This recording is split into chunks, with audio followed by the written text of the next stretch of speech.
समारोह को शुभारंभ करेंगे। वहीं दूसरा जो कार्यक्रम होगा वो 11वीं सदी के संत रामानुजाचार्य स्टैचू ऑफ इक्वलिटी राष्ट्र को समर्पित करेंगे। इस समय जो अंतर्राष्ट्रीय फसल अनुसंधान संस्थान है उसकी एग्जीबिशन जो प्रदर्शनी है उसका प्रधानमंत्री अवलोकन कर रहे हैं। रिसर्च के क्षेत्र में फसल अनुसंधान संस्थान जो है हैदराबाद का महत्वपूर्ण भूमिका है। इसकी अलग अलग वैरायटी की किस्मों की जो अनाज है, जो फसल है, वो किसानों तक पहुंचाने का काम करता है।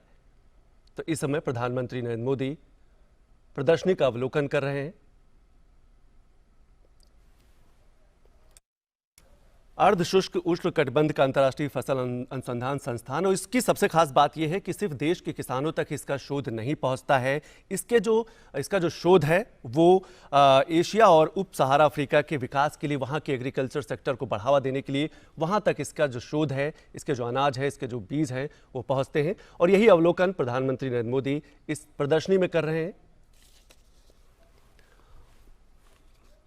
और कृषि क्षेत्र में शोध की महत्वपूर्ण भूमिका है। जिस तरीके से जलवायु परिवर्तन हो रहा है, ऐसे में ये बेहद ज़रूरी है कि नए नए वैरायटी के जो बीज हैं, जो किस्म हैं, वो किसानों तक पहुँचे।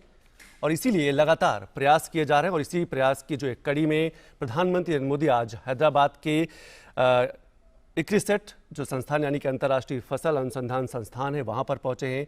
50वीं वर्षगांठ है, उस समारोह का शुभारंभ भी करेंगे प्रधानमंत्री। और अभी उस प्रदर्शनी का अवलोकन कर रहे हैं जहां पर अलग अलग वैरायटी के बीजों को रखा गया है, अलग अलग किस्मों की फसलों को प्रदर्शित किया गया है। और सबसे खास बात यह है कि जलवायु परिवर्तन को ध्यान में रखते हुए आने वाले समय में कैसे जो एग्रीकल्चर सेक्टर है, जो कृषि क्षेत्र है, वो जलवायु परिवर्तन की जो चुनौतियां हैं उनसे कैसे वो सामना कर सकता है। इसीलिए ये जो अंतर्राष्ट्रीय फसल अनुसंधान संस्थान है, इसकी भूमिका सबसे महत्वपूर्ण हो जाती है। और आज इसी कड़ी में प्रधानमंत्री उस प्रदर्शनी का अवलोकन कर रहे हैं जहां पर उन्हें बताया जा रहा है कि कैसे कैसे बीजों की जो नई नई किस्में हैं वो लाई जा रही हैं और किसको अलग अलग राज्यों में किसानों तक पहुंचाई जा रही हैं। जो अंतर्राष्ट्रीय फसल अनुसंधान संस्थान, इसकी एक और खास बात है कि कम पानी वाली बीजों का भी इसने कई किस्में लोगों तक पहुंचाई है, किसानों तक पहुंचाई है। यानी कि बहुत से ऐसे क्षेत्र हैं जहां पर पानी की थोड़ी समस्या है, वहां पर ऐसे किस्म, ऐसे बीज डेवलप किए गए हैं, उनका शोध किया गया। इस अंतर्राष्ट्रीय फसल अनुसंधान संस्थान के माध्यम से शोध किया गया है कि कम पानी में भी वो फसलें अच्छी उत्पादित हो सकती हैं, अच्छा उत्पादन दे सकती हैं।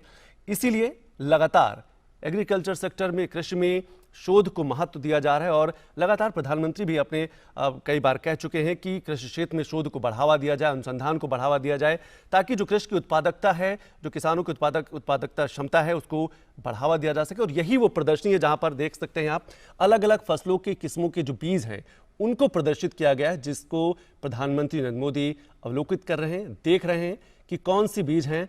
और इसके साथ साथ आप देख सकते हैं अरहर की खेती का भी उसमें जिक्र किया गया है। अरहर के जो बीज है वो भी, क्योंकि कई ऐसे बड़े क्षेत्रों में अरहर यानी कि दाल की जब हम बात करते हैं, दलहन की बात करते हैं, तो उसमें देश जो है धीरे धीरे आत्मनिर्भर बन रहा है। एक बड़ा बफर स्टॉक हमारे पास है। और इसीलिए जो किसान हैं उनको प्रेरित किया जाता है कि वो दलहन की खेती की तरफ या तिलहन की खेती की तरफ आगे बढ़े और उन्हें नए नए किस्म के बीज भी उपलब्ध कराए जाते हैं। तो जो अंतर्राष्ट्रीय फसल अनुसंधान संस्थान या हैदराबाद का है, जिसे हम इक्रिसेट के नाम से जानते हैं, ये एक बड़े व्यापक रूप में शोध करता है। और इसका शोध सिर्फ भारत के देश के अलग अलग राज्यों के किसानों तक ही नहीं पहुंचता। अगर हम बात करें एशिया के दूसरे देशों की बात करें, अगर अफ्रीका, उप सहारा अफ्रीका की बात करें, वहां पर भी इसके शोध पहुंचाए जाते हैं। और 2023 का जो वर्ष है वो काफ़ी महत्वपूर्ण है, क्योंकि मिलेट ईयर घोषित किया गया, यानी कि मोटा अनाज वर्ष घोषित किया गया है। यानी कि मोटे अनाज को बढ़ावा दिया जाएगा। किसानों से ये अपील भी की जाएगी, उन्हें प्रेरित भी किया जाएगा कि वो अपने फसलों में, अपने खेतों में मोटे अनाज को ज़्यादा उत्पादित करें, क्योंकि मोटा अनाज पोषक तत्वों से भरपूर होता है। और जो कुपोषण की समस्या रहती है उसमें भी काफ़ी मदद रहता है। और 112 याद होगा कि 112 जो आकांक्षी जिले हैं उसमें ये सबसे खास बात है कि मोटे अनाज को बढ़ावा दिया जाएगा, कुपोषण की समस्या को दूर किया जाएगा।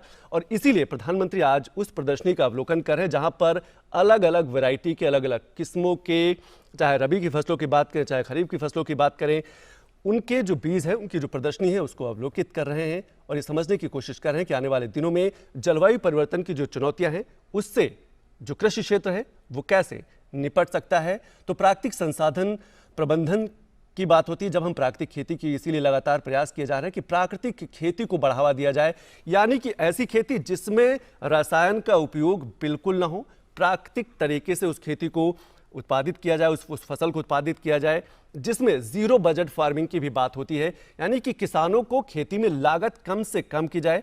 लागत कम होगी, उत्पादन क्षमता बढ़ेगी, तो उनकी जो आर्थिक स्थिति है वो भी बेहतर होगी।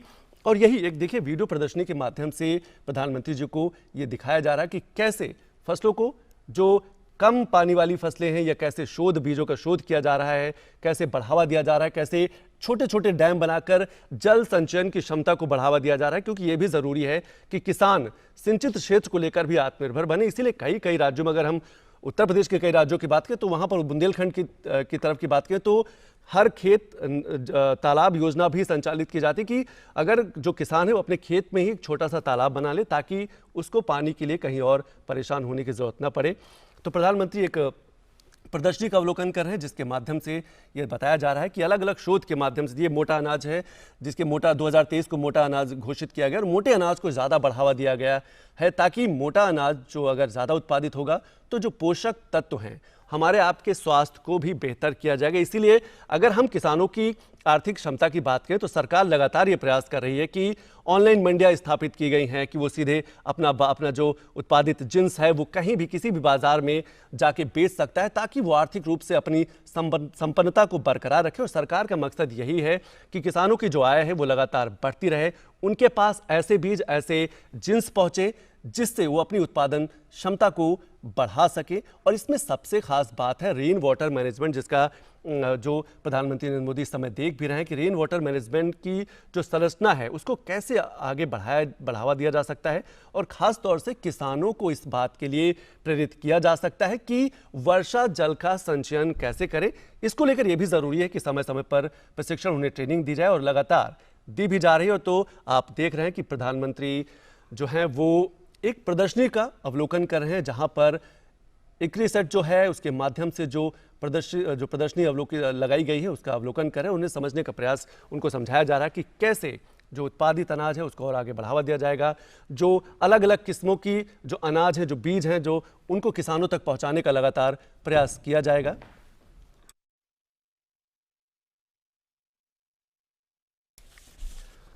तो प्रधानमंत्री हैदराबाद पहुंचे हैं और इक्रिसेट इस समय है जो अर्धशुष्क उष्ण कटिबंध का अंतर्राष्ट्रीय फसल अनुसंधान संस्थान है वहां का वो दौरा कर रहे हैं। इस समय एक प्रदर्शनी वो देख रहे हैं, उस प्रदर्शनी में अलग अलग बीजों को अवलोकित किया गया, एक प्रदर्शनी लगाई गई है और मोटे अनाज को बढ़ावा देने के लिए लगातार किसानों को प्रेरित किया जा रहा है। और इसीलिए अंतर्राष्ट्रीय 2023 का जो वर्ष है, अंतर्राष्ट्रीय मोटा अनाज वर्ष भी घोषित किया गया है कि इससे लोगों को जोड़ा जा सके। ये जो मोटा अनाज है हमारे आपके स्वास्थ्य के लिए तो बेहतर है ही, साथ साथ कृषि की जो उत्पादन क्षमता है उसको भी बढ़ाता है, किसानों की आमदनी को भी बढ़ाता है। और सबसे खास बात है कि जिस खेत में मोटा अनाज उत्पादित किया जाता है उसकी जो उर्वरा शक्ति है उसमें भी दिन प्रतिदिन उसको विस्तार मिलता है, बढ़ावा दिया जा सकता है। आप बिल्कुल स्पष्ट देख पा रहे हैं कि जो प्रदर्शनी है वो ज़्यादातर से मोटे अनाजों की प्रदर्शनी है, दलहन है, तिलहन है। इसके साथ साथ जो इस समय प्रधानमंत्री जो है अर्धशुष्क उष्ण कटिबंध का अंतर्राष्ट्रीय फसल अनुसंधान संस्थान है जिसे हम international crops research institute of the semi arid tropics कहते हैं, उसका अवलोकन कर रहे हैं। वहाँ पर एक प्रदर्शनी लगाई गई है और लगातार इस बात का प्रयास भी किया जा रहा है कि हम कैसे किसानों को आत्मनिर्भर बना सके, वो चाहे सिंचित क्षेत्र को बढ़ावा देने की बात हो यानी कि जल संसाधनों की बात हो, सिंचाई की बात हो, चाहे हम गुणवत्ता युक्त बीज की बात करें, क्योंकि अक्सर ये देखा जाता है कि किसानों के पास गुणवत्ता युक्त बीज जब पहुंचता है तो उनकी जो उत्पादन क्षमता है वो बेहतर हो जाती है। और इक्रिसेट का यही काम है। इक्रिसेट जो अंतर्राष्ट्रीय फसल अनुसंधान संस्थान है इसका यही काम है कि अलग अलग किस्म के बीजों को शोधित करना, शोध किया जाता है और उस शोध को जो चीज़ें निकल के आती है वो किसानों तक पहुंचाई जाती हैं ताकि किसान अपने खेतों में उसका उपयोग करें। और जो अंतर्राष्ट्रीय फसल अनुसंधान संस्थान है यह हैदराबाद में, जिसे हम इक्रिसेट कहते हैं, ये सिर्फ अपने देश के लोग किसानों तक ही यहाँ के शोधित बीज नहीं पहुँचते, रिसर्च किए हुए बीज नहीं पहुँचते, ये एशिया के दूसरे देशों में भी जाता है। खासतौर से उप सहारा अफ्रीका की बात करें जहां पर काफ़ी मदद की जा रही है, ऐसे बीज पहुंचाए जा रहे हैं कि कम पानी में ही उत्पादित हो सके, क्योंकि वहां का जो ज़मीनी स्थिति है वो इतनी अच्छी नहीं है। इसको बढ़ावा दिया जा रहा है कि ताकि उन फसलों में ज़्यादा पानी की ज़रूरत न हो। और प्रधानमंत्री नरेंद्र मोदी एक ऐसी ही प्रदर्शनी का अवलोकन कर रहे हैं। उनको समझाया जा रहा है कि ये मोटे अनाज हैं, इनको कैसे देश के अलग अलग किसानों के खेतों में पहुंचाया जाएगा। तो इक्रिसेट प्रधानमंत्री नरेंद्र मोदी इस समय हैदराबाद के अंतर्राष्ट्रीय उष्णकटिबंध का अंतर्राष्ट्रीय फसल अनुसंधान संस्थान के दौरे पर हैं और ये 50वीं वर्षगांठ समारोह का यहाँ पर आयोजन हो रहा होगा और उसका ये प्रधानमंत्री शुभारंभ भी करेंगे। तो आप देख सकते हैं मोटे अनाज आपके टीवी पे दिख रहे हैं, जिसमें बाजरा है, मोटे अनाज हैं, उनको प्रदर्शित किया गया। यही प्रदर्शनी ये जो है मोटे अनाजों की ही प्रदर्शनी है ताकि आने वाले दिनों में जो 2023 का लक्ष्य है उसको पूरा भी किया जा सके। और सबसे खास बात है कि कृषि में संतुलन रहे। अक्सर देखा जाता है कि कृषि में संतुलन बनाना बेहद ज़रूरी है कि जहां पर हम एक तरफ अधिक लाभदायी फसलों को उत्पादित करें, वहीं ये भी ज़रूरी है कि जो पोषक तत्वों से भरपूर फसलें हैं उनको भी हम किसानों के खेतों में वो किसान जो है अपने उत्पादित करें ताकि एक संतुलन बना रहे।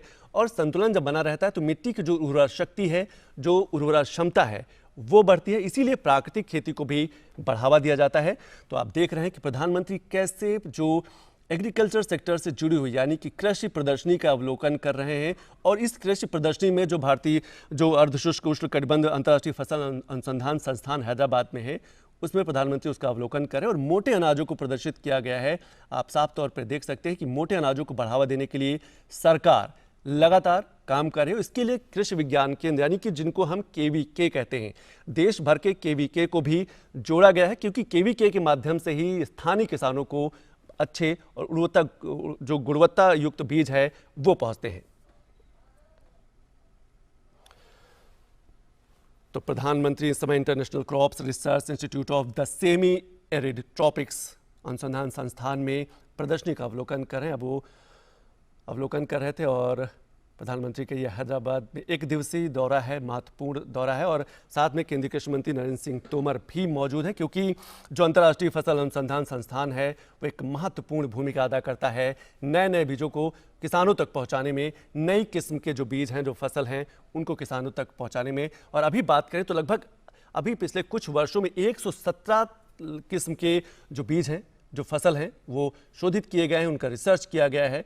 और एक प्रक्रिया होती है, उस प्रक्रिया के माध्यम से वो बीज जब सर्टिफाइड हो जाते हैं तो वो फिर किसानों तक पहुंचते हैं। केंद्रीय इसमें कृषि विज्ञान केंद्र यानी कि केवीके की भूमिका महत्वपूर्ण हो जाती है। और देश के अलग अलग राज्यों में, अलग अलग जिलों में केवीके का यानी कृषि विज्ञान केंद्रों का एक बड़ा जाल है। और इस केवीके कृषि विज्ञान केंद्र का काम ही यही है कि वो शोध करता है और जो बीज हैं, जो फसल है, जो उत्पादित फसल है उनको किसानों तक पहुंचाता है और किसानों को समझाने का प्रयास करता है कि अब आप इस बीज का उपयोग करें ताकि इसमें पानी भी कम लगेगा, रासायनिक खाद का प्रयोग बिल्कुल नहीं करना है और उत्पादन जो क्षमता है वो भी निकल के आएगी, वो भी बढ़ेगी, उत्पादन क्षमता बढ़ेगी तो स्वाभाविक है कि किसानों की आय बढ़ेगी। इसीलिए सरकार लगातार जो है प्राकृतिक खेती की जब हम बात करते हैं उसको भी बढ़ावा दे रही है।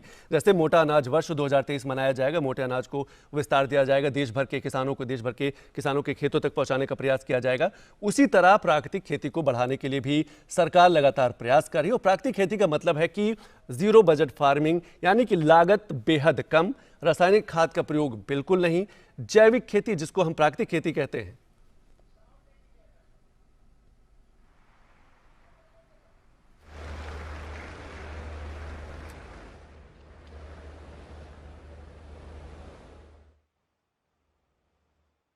We also welcome Honorable Governor Dr. Tamilisai Soundararajan, Honorable Union Minister of Agriculture and Farmers Welfare Shri Narendra Singh Tomar, and Honorable Minister for Tourism and Culture Shri G. Kishan Reddy, and our Director General ICRISAT Dr. Jacqueline Hughes.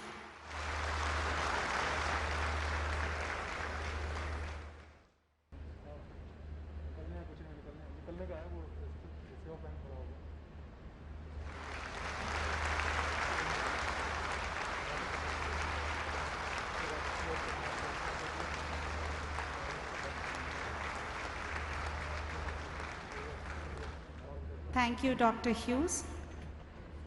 We are honored to have the Honorable Prime Minister and other distinguished guests with us this afternoon as we launch ICRISAT's 50th anniversary celebrations. May I now invite Dr. Jacqueline Hughes to welcome the dignitaries and the gathering. All guests using translator services, kindly note that translation in English is available in channel 1 and translation in Hindi is available in channel 2.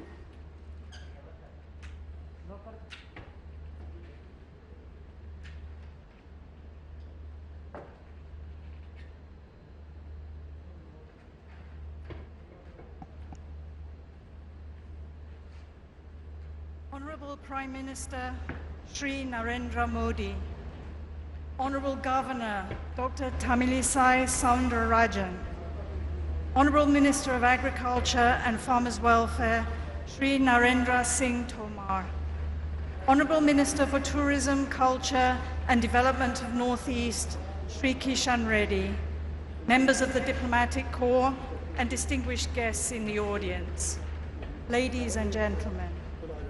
It is a great privilege for our Institute to be graced by the Honorable Prime Minister of India to launch ICRISAT's 50th anniversary celebration that will continue through the year, leading into the United Nations International Year of Millets 2023.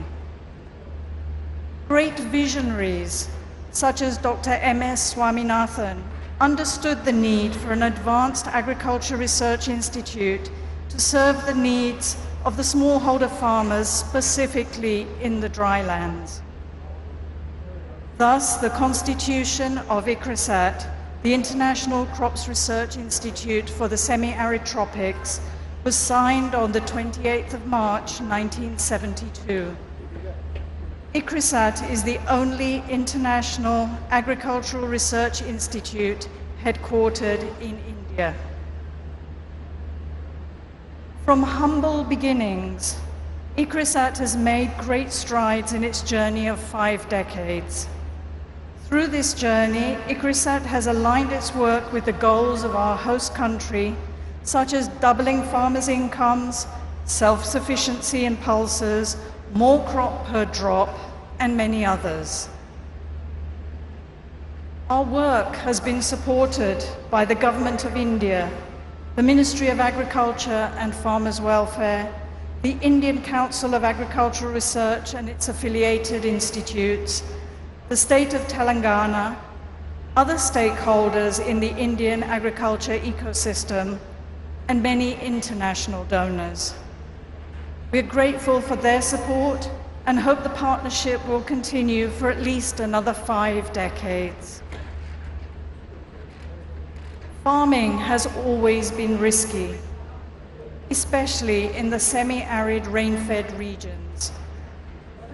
Our focus is on the drylands of Asia and Africa, where the risk is magnified by climate change, land degradation, and competition for land and water resources.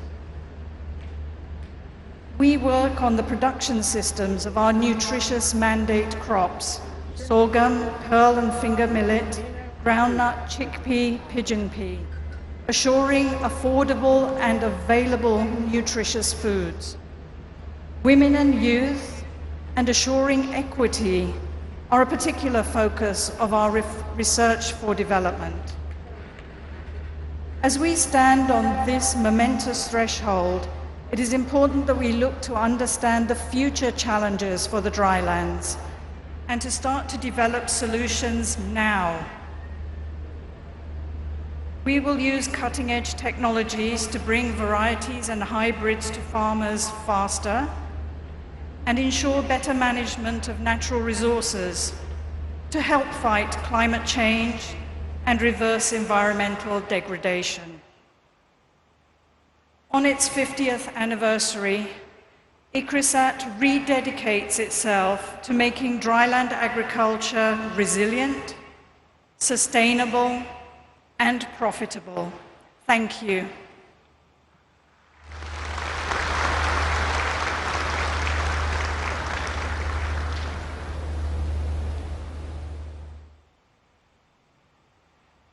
Thank you, Dr. Hughes, for your vision of the task that lies ahead for ICRISAT.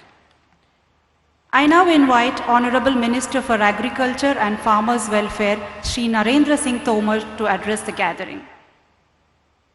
आज के इस गरिमामयी और ऐतिहासिक अवसर पर हम सबको मार्गदर्शन देने के लिए हम सब के मध्य उपस्थित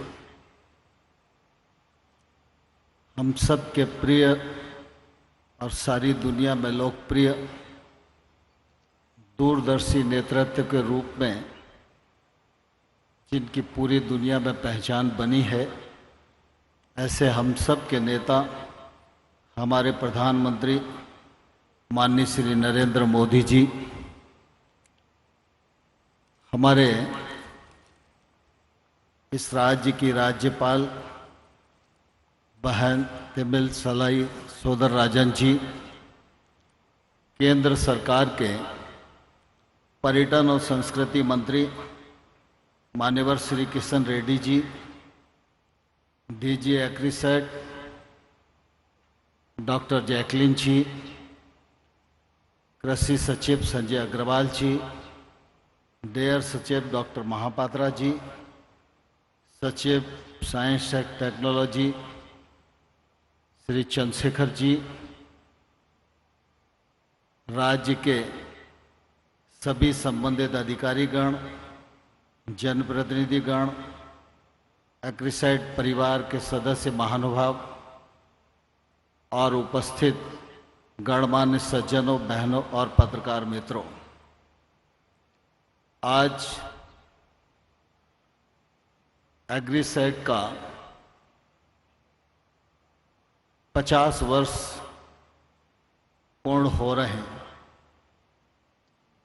इस उपलक्ष्य में यह कार्यक्रम यहाँ आयोजित है। हम सबके लिए बहुत गौरव और प्रसन्नता की बात है कि इस कार्यक्रम को ऊंचाइयां प्रदान करने के लिए एग्रीसाइट के वैज्ञानिकों को दूरदृष्टि दिशा देने के लिए, हम सब का मार्गदर्शन करने के लिए माननीय प्रधानमंत्री जी ने अपने व्यस्ततम समय में से समय निकाला और इस कार्यक्रम को गरिमा प्रदान की। मैं आप सब लोगों की ओर से माननीय प्रधानमंत्री जी का हृदय से बहुत बहुत स्वागत करता हूं, बहुत बहुत इस मौके पर अभिनंदन करना चाहता हूं। यह वर्ष आज़ादी के अमृत महोत्सव का वर्ष है और इसी वर्ष एग्रीसाइट के भी 50 वर्ष पूरे हो रहे हैं। दोनों अवसर ऐसे हैं जो निश्चित रूप से हम सबको प्रेरणा प्रदान करने वाले हैं। जो हमारे संकल्प हैं उन्हें पूर्ण करने का समय है और आने वाले 25 वर्षों के लिए नए संकल्प लेकर चलने का यह कालखंड है। एग्रीसाइट के 50 वर्ष की पूर्णता पर मैं एग्रीसाइट परिवार के सभी सदस्यों को हृदयपूर्वक बहुत बहुत बधाई देता हूं, बहुत बहुत इस मौके पर शुभकामनाएं देना चाहता हूं। अभी हाल ही में भारत सरकार का बजट वित्त मंत्री जी ने लोकसभा में प्रस्तुत किया। बजट तो सामान्य तौर पर कोई भी सरकार रहती है तो वर्ष में एक बार आता ही है। माननीय प्रधानमंत्री जी ने 2014 में कामकाज संभाला, तब से हर वर्ष बजट प्रस्तुत होता है और हर वर्ष बजट के माध्यम से देश को नई दिशा मिलती ही रही है।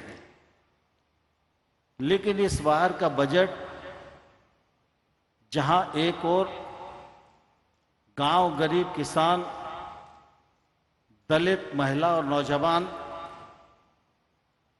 इनके उत्थान और हितों का संरक्षक है, वहीं दूसरी ओर हम देखेंगे तो हमारे समूचा देश आने वाले 25 वर्षों में, जब हमारा देश स्वतंत्रता की शताब्दी मनाएगा, तो उस समय नया भारत कैसा होगा, उसकी बुनियाद रखने वाला बजट है।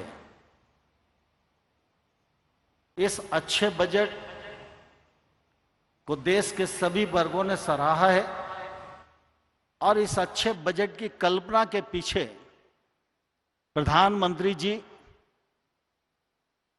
की जो कल्पना है, उसका निश्चित रूप से मैं हृदय से बहुत बहुत अभिनंदन करता हूं। इस मौके पर उनका बहुत बहुत स्वागत करना चाहता हूं। हम सब जानते हैं कि कृषि और किसान भारत के लिए महत्वपूर्ण है। एक समय था जब कहा गया जय जवान जय किसान। वाजपेयी जी जब प्रधानमंत्री बने तो वाजपेयी जी ने जय जवान जय किसान में जय विज्ञान जोड़ा, और जब मोदी जी ने देश का कार्यभार संभाला तो उन्होंने जवान की भी जय की, किसान की भी जय की, विज्ञान की भी जय की, लेकिन इसमें चौथी बात जय अनुसंधान भी जोड़ा। और इसलिए आज हम मोदी जी की सरकार के किसी भी कार्यकलाप में अध्ययन करके और विश्लेषण करके देखेंगे तो उनका पूरा बल नवाचार, अनुसंधान, अधोसंरचना विकास, आत्मनिर्भर भारत, नया भारत, एक भारत और श्रेष्ठ भारत की कल्पना को मूर्त रूप करता हुआ दिखाई देता है। जब अनुसंधान की बात आती है तो आज हम अनुसंधान परिषद में ही बैठे हुए हैं और मुझे बहुत प्रसन्नता है। इक्रिसैट देश में मोटे अनाज की दृष्टि से अनुसंधान कर रहा है, उसके सदपरिणाम भी सामने आ रहे हैं। और एग्रीसैट की यह भी चिंता है कि बदलते परिवेश में फसलों पर प्रतिकूल पर्यावरणीय प्रभाव कम से कम पड़े, न पड़े तो और अच्छा है। इस दिशा में निश्चित रूप से वो अनुसंधान करते हुए आगे बढ़ रहे हैं। मुझे ये कहते हुए भी प्रसन्नता है कि जब कोविड का कालखंड था तो प्रधानमंत्री जी ने लगातार पूरी गंभीरता के साथ सारे देश को लेकर कोविड से निपटने के लिए जो जो आवश्यक था वो सब कदम उठाए। और कोविड के इस कालखंड में मिलेट्स लोगों की थाली का अंग बने, इस दिशा में काफी जागरूकता बढ़ी है। लेकिन प्रधानमंत्री हमेशा इस बात पर बल देते हैं कि कद्दन फसलें हैं, उनकी नई नई किस्मों का आविष्कार हो, उनका उत्पादन बढ़े, उत्पादकता बढ़े, उनका प्रसंस्करण बढ़े, उत्पाद निर्यात भी हों, देश की आवश्यकता को भी पूर्ण करें। और ये मिलेट्स सामान्य और गरीब लोगों का भोजन नहीं, इस मिलेट्स को हर भारतीय समारोह और दुनिया के समारोह में सम्मानपूर्वक थाली में स्थान मिले, यह आग्रह प्रधानमंत्री जी का हमेशा रहता है। और इसी दिशा में माननीय प्रधानमंत्री जी के आग्रह पर संयुक्त राष्ट्र ने 2023 को मिलेट ईयर घोषित किया है। भारत भी उसकी तैयारियां कर रहा है। मैं समझता हूं आने वाला कल हम सब के लिए शुभ है।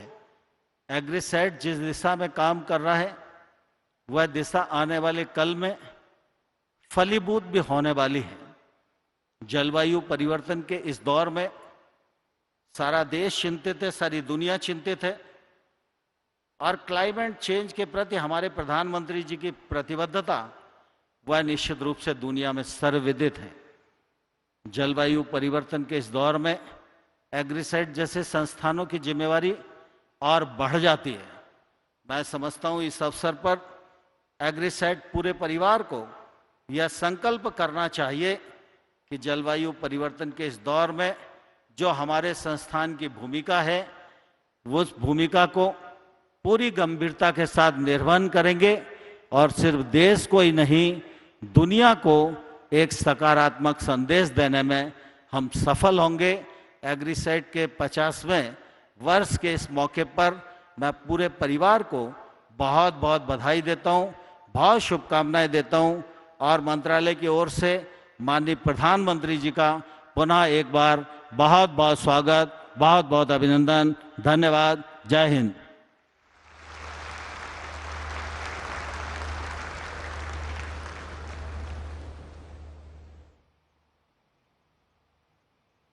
Dhanyavad, sir. Thank you very much for your kind and inspiring words. We now move on to the important event of the program. 50 years is a major milestone and an occasion to celebrate. It is an opportunity to rededicate ourselves in the service of smallholder farmers. On this note, I request the Honorable Prime Minister to launch ICRISAT's 50th anniversary global celebrations by unveiling the logo specially designed for this occasion.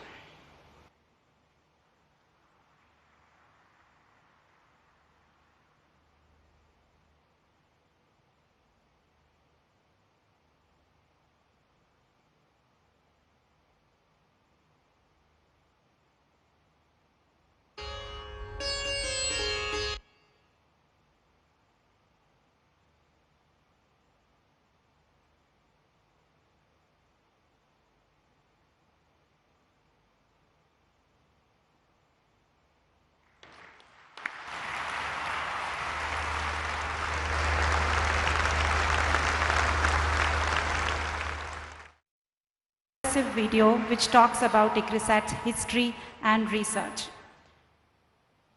Commemorative stamps, as the name suggests, are issued to commemorate important events.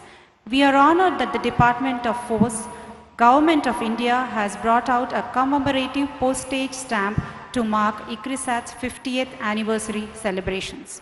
This stamp is both an honor for the Institute and a timely reminder of the deep impacts ICRISAT, in collaboration with its many partners, have made to the food systems of the drylands over the last 50 years. For this privilege, we thank Department of Post, Government of India. I request the Honorable Prime Minister to now release the commemorative stamp issued in honor of this important occasion.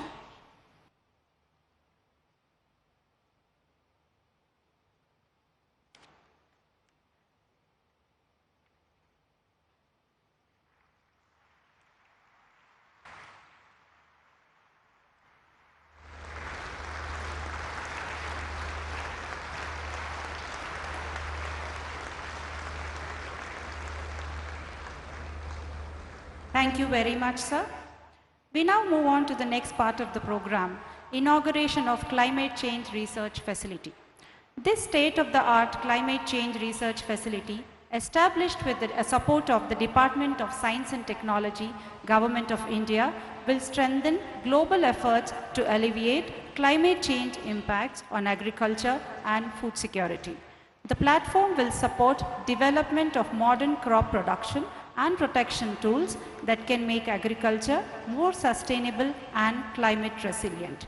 May I now request the Honorable Prime Minister to inaugurate the Climate Change Research Facility and Plant Protection led by Dr. Mamta Sharma.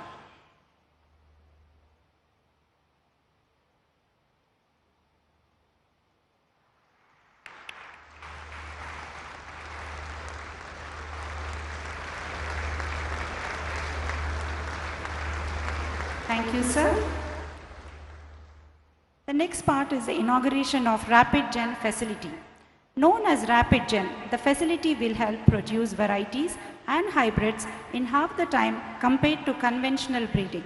It will accelerate plant life cycles in light temperature and humidity controlled conditions, and thus researchers can scale up and speed up their activities in the Rapid Gen facility. With this facility, ICRISAT will work with our partners for rapid generation advancement and achieving speed breeding. I now request Honorable Prime Minister to inaugurate the Rapid Gen facility, handled by Soban Sajja.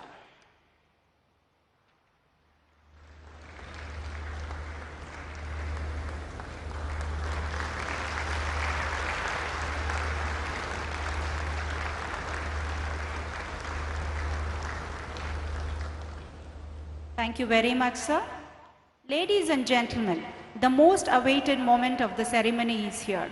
I now have the honor to invite our Honorable Prime Minister, Shri Narendra Modi ji, to address the gathering.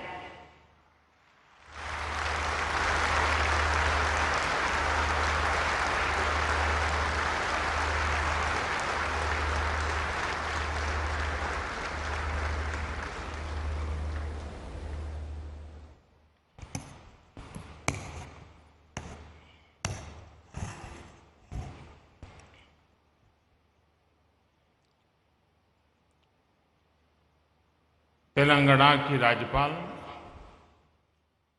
Doctor Tamilisai Soundararajan जी, केंद्रीय मंत्रिपरिषद के मेरे सहयोगी नरेंद्र सिंह जी तोमर, श्री जी कृष्ण रेड्डी जी,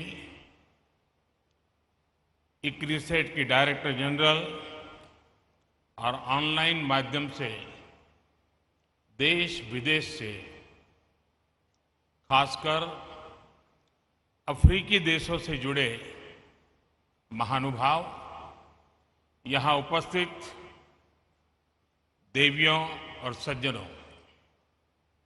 आज वसंत पंचमी का पावन पर्व है। आज हम ज्ञान की देवी मां सरस्वती की पूजा करते हैं। आप सभी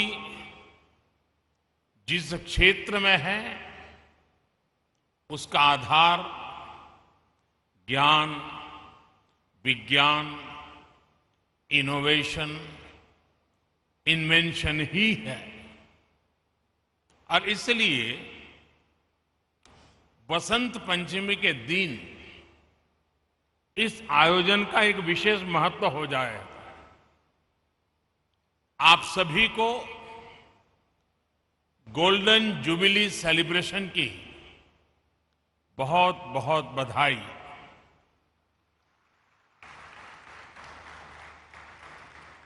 साथियों, 50 साल एक बहुत बड़ा समय होता है और इस 50 साल की यात्रा में जब जब जिस जिसने जो जो योगदान दिया है, वे सभी अभिनंदन के अधिकारी हैं। इस कार्य को आगे बढ़ाने के लिए जिन जिन लोगों ने प्रयास किया है, मैं उनका भी आज अभिनंदन करता हूं। ये भी अद्भुत संयोग है कि आज जब भारत अपनी आजादी के 75 वर्ष का पर्व मना रहा है, तो आपकी संस्था 50 साल के इस अहम पड़ाव पर है।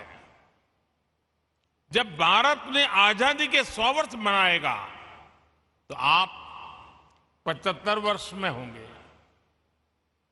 जैसे भारत ने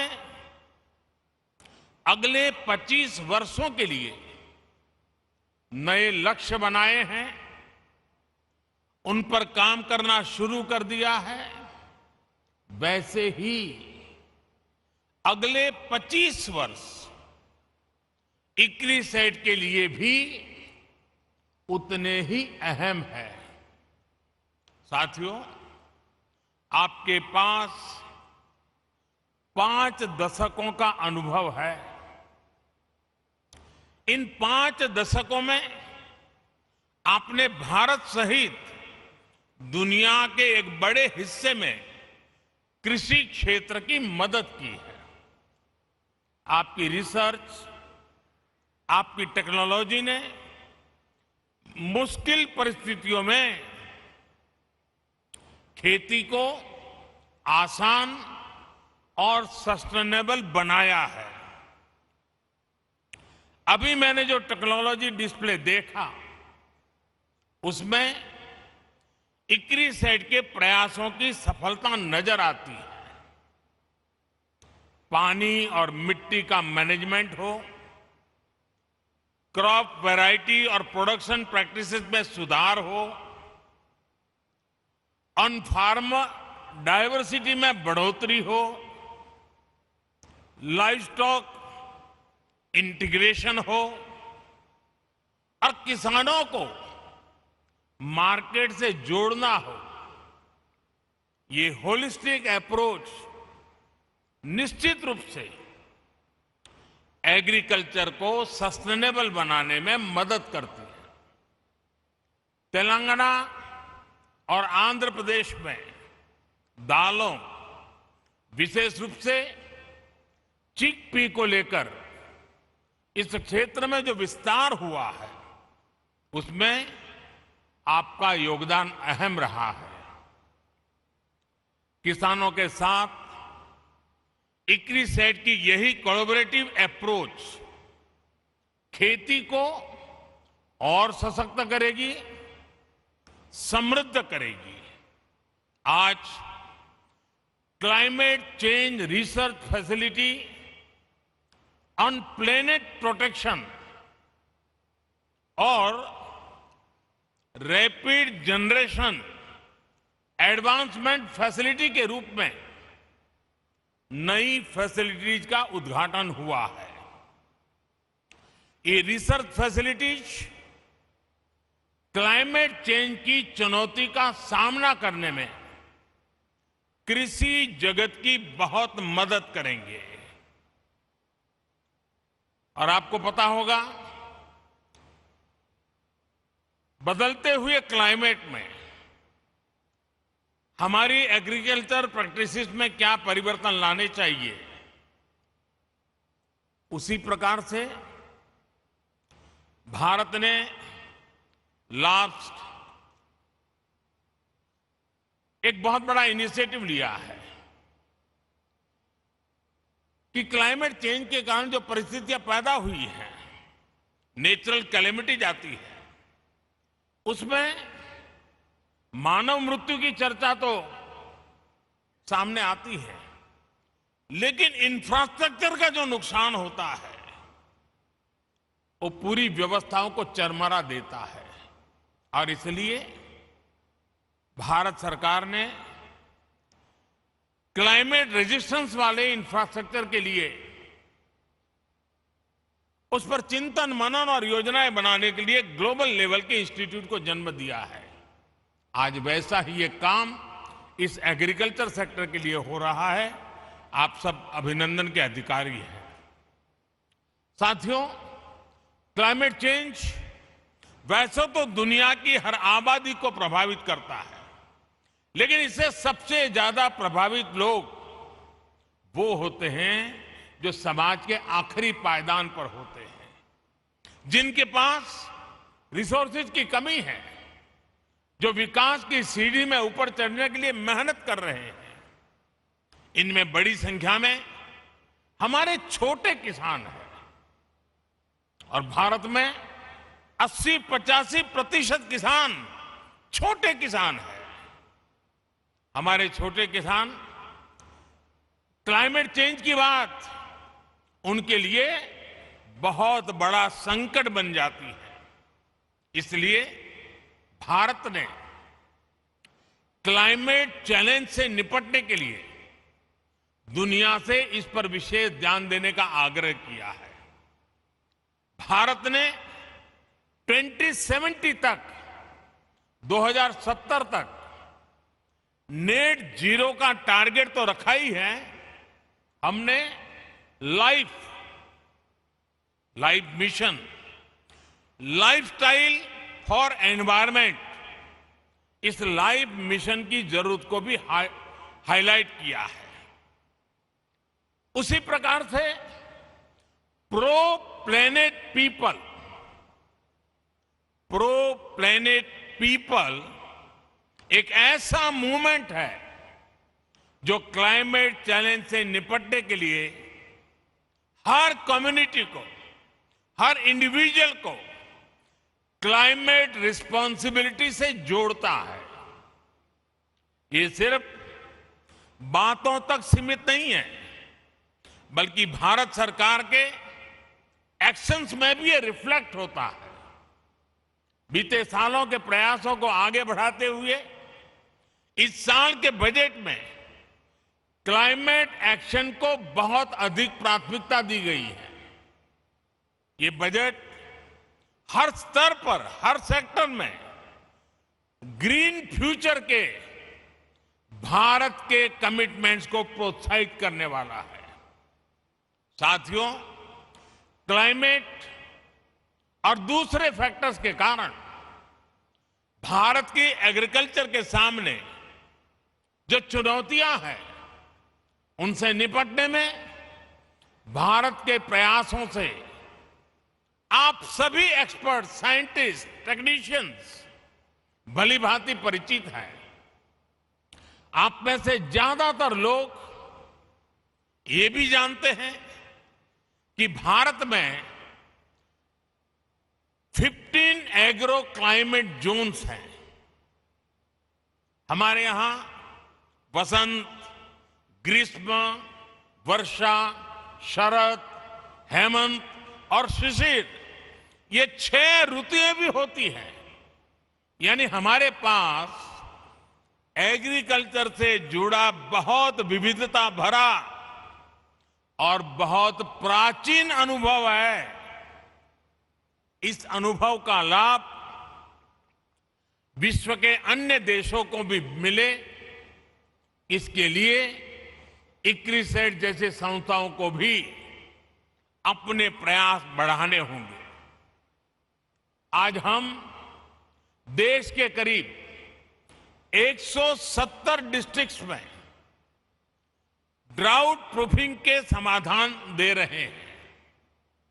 क्लाइमेट चैलेंज से अपने किसानों को बचाने के लिए हमारा फोकस बैक टू बेसिक और मार्च टू फ्यूचर दोनों के फ्यूजन पर है। हमारा फोकस देश के उन 80% से अधिक छोटे किसानों पर है जिनको हमारी सबसे अधिक जरूरत है। इस बजट में भी आपने नोट किया होगा कि नेचुरल फार्मिंग और डिजिटल एग्रीकल्चर पर अभूतपूर्व बल दिया गया है। एक तरफ हम मिलेट्स, मोटे अनाज का दायरा बढ़ाने पर फोकस कर रहे हैं, केमिकल फ्री खेती पर बल दे रहे हैं, तो वहीं दूसरी तरफ सोलर पंप से लेकर किसान ड्रोन्स तक की खेती में आधुनिक टेक्नोलॉजी को प्रोत्साहित कर रहे हैं। आजादी के अमृतकाल यानी आने वाले 25 वर्ष के लिए एग्रीकल्चर ग्रोथ के लिए हमारे विजन का ये बहुत अहम हिस्सा है। साथियों, बदलते हुए भारत का एक महत्वपूर्ण पक्ष है डिजिटल एग्रीकल्चर। यह हमारा फ्यूचर है और इसमें भारत के टैलेंटेड युवा बहुत बेहतरीन काम कर सकते हैं। डिजिटल टेक्नोलॉजी से कैसे हम किसान को एम्पावर कर सकते हैं, इसके लिए भारत में प्रयास निरंतर बढ़ रहे हैं। क्रॉप असेसमेंट हो, लैंड रिकॉर्ड्स का डिजिटाइजेशन हो, ड्रोन के माध्यम से इंसेक्टिसाइड्स और न्यूट्रिएंट्स की स्प्रेइंग हो, ऐसी अनेक सर्विसेज में टेक्नोलॉजी का उपयोग, आर्टिफिशियल इंटेलिजेंस का उपयोग बढ़ाया जा रहा है। किसानों को सस्ती और हाई टेक सर्विस देने के लिए एग्रीकल्चर रिसर्च से जुड़े इकोसिस्टम्स और प्राइवेट एग्रीटेक प्लेयर्स के साथ मिलकर के काम हो रहा है। सिंचाई के अभाव वाले इलाकों में किसानों को बेहतर बीज, ज्यादा पैदावार, पानी के मैनेजमेंट को लेकर आईसीएआर और इक्रिसैट की पार्टनरशिप सफल रही है। इस सक्सेस को डिजिटल एग्रीकल्चर में भी विस्तार दिया जा सकता है। साथियों, आजादी के अमृत काल में हम हायर एग्रीकल्चर ग्रोथ पर फोकस के साथ ही इंक्लूसिव ग्रोथ को भी प्राथमिकता दे रहे हैं। आप सब जानते हैं कि कृषि के क्षेत्र में महिलाओं का योगदान बहुत अहम है। उन्हें सब प्रकार की मदद देने के लिए स्वयं सहायता समूहों के माध्यम से भी प्रयास किया जा रहा है। खेती में देश की एक बहुत बड़ी आबादी को गरीबी से बाहर निकालकर बेहतर लाइफस्टाइल की तरफ ले जाने का पोटेंशियल है। ये अमृतकाल कठिन भौगोलिक परिस्थितियों में खेती करने वाले किसानों को कठिनाइयों से बाहर निकालने के नए माध्यम भी मुहैया कराएगा। हमने देखा है, सिंचाई के अभाव में देश का एक बहुत बड़ा हिस्सा ग्रीन रिवॉल्यूशन का हिस्सा नहीं बन पाया था। अब हम दोहरी रणनीति पर काम कर रहे हैं। एक तरफ हम वाटर कंजर्वेशन के माध्यम से नदियों को जोड़कर एक बड़े क्षेत्र को इरिगेशन के दायरे में ला रहे हैं। और अभी जब मैं प्रारंभ में यहां के सारे अचीवमेंट्स को देख रहा था, तो उसमें बुंदेलखंड में किस प्रकार से पानी के प्रबंधन को और पर ड्रॉप मोर क्रॉप के मिशन को सफल करने के लिए कैसे सफलता पाई है, उसका विस्तार से वर्णन मेरे सामने साइंटिस्ट कर रहे थे। वहीं दूसरी तरफ हम कम सिंचित क्षेत्रों में वाटर यूज एफिशिएंसी बढ़ाने के लिए माइक्रो इरिगेशन पर जोर दे रहे हैं। जिन फसलों को पानी की जरूरत कम होती है और जो पानी की कमी से प्रभावित नहीं होती, उन्हें भी आधुनिक वैरायटी के विकास से प्रोत्साहन दिया जा रहा है। खाने के तेल में आत्मनिर्भरता के लिए जो नेशनल मिशन हमने शुरू किया है, वो भी हमारी नई अप्रोच को दिखाता है। आने वाले 5 सालों में हमारा लक्ष्य पाम ऑयल एरिया में 6.5 लाख हेक्टेयर की वृद्धि करने का है। इसके लिए भारत सरकार किसानों को हर स्तर पर मदद दे रहा है। तेलंगाना और आंध्र प्रदेश के किसानों के लिए भी ये मिशन बहुत लाभकारी होगा। मुझे बताया गया है कि तेलंगाना के किसानों ने पाम ऑयल की प्लांटेशन से जुड़े बड़े लक्ष्य रखे हैं। उनको सपोर्ट करने के लिए केंद्र सरकार हर संभव सहायता देगी। साथियों, पिछले कुछ वर्षों में भारत में पोस्ट हार्वेस्ट इंफ्रास्ट्रक्चर को भी मजबूत किया गया है। हाल के वर्षों में 35 मिलियन टन की कोल्ड चेन स्टोरेज कैपेसिटी तैयार की गई है। सरकार ने जो 1 लाख करोड़ रुपए का एग्रीकल्चर इंफ्रास्ट्रक्चर फंड बनाया है, उसकी वजह से भी पोस्ट हार्वेस्ट इंफ्रास्ट्रक्चर का तेजी से विकास हुआ है। आज भारत में हम एफपीओस और एग्रीकल्चर वैल्यू चेन के निर्माण पर भी बहुत फोकस कर रहे हैं। देश के छोटे किसानों को हजारों एफपीओस में संगठित करके हम उन्हें एक जागरूक और बड़ी मार्केट फोर्स बनाना चाहते हैं। साथियों, भारत के सेमी एरिड क्षेत्रों में काम करने का इक्रिसेट के पास एक रिच एक्सपीरियंस है। इसलिए सेमी एरिड क्षेत्रों के लिए हमें मिलकर किसानों को जोड़कर सस्टेनेबल और डाइवर्सिफाइड प्रोडक्शन सिस्टम का निर्माण करना होगा। अपने अनुभवों को ईस्ट और साउथ अफ्रीका के देशों के साथ शेयर करने के लिए एक्सचेंज प्रोग्राम भी शुरू किया जा सकता है। हमारा लक्ष्य सिर्फ अनाज का प्रोडक्शन बढ़ाना ही नहीं है। आज भारत के पास सरप्लस फूड ग्रेन है, जिसके दम पर हम दुनिया का इतना बड़ा फूड सिक्योरिटी प्रोग्राम चला रहे हैं। अब हम फूड सिक्योरिटी के साथ साथ न्यूट्रिशन सिक्योरिटी पर फोकस कर रहे हैं।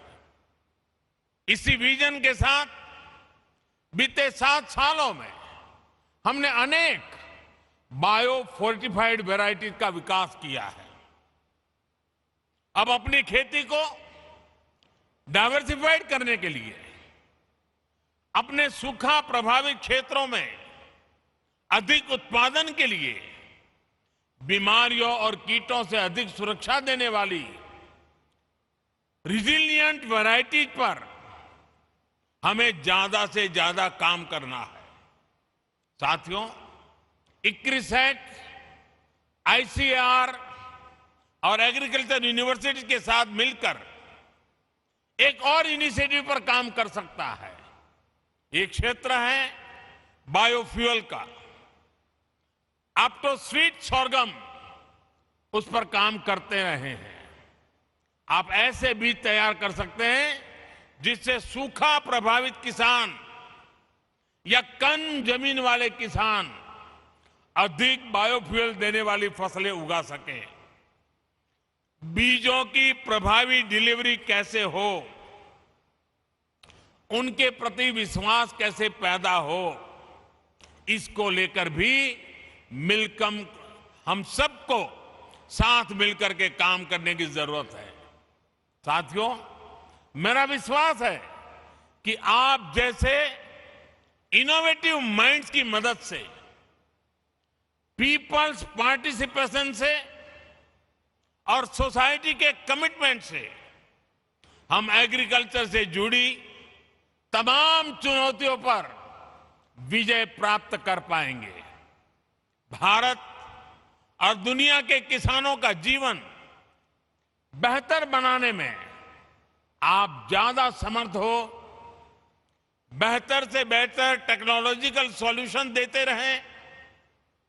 इसी कामना के साथ एक बार फिर इक्रिसेट को इस महत्वपूर्ण पड़ाव पर उनके भव्य भूतकाल का अभिनंदन करते हुए उज्जवल भविष्य की कामना करते हुए देश के किसानों की आन बान शान के रूप में आपका ये पुरुषार्थ काम आए, इसीलिए मेरी बहुत बहुत शुभकामनाएं, बहुत बहुत बधाई, धन्यवाद।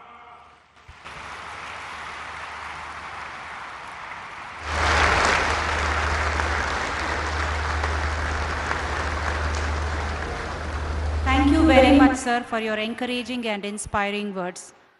I take this privilege to thank you on behalf of whole ICRISAT.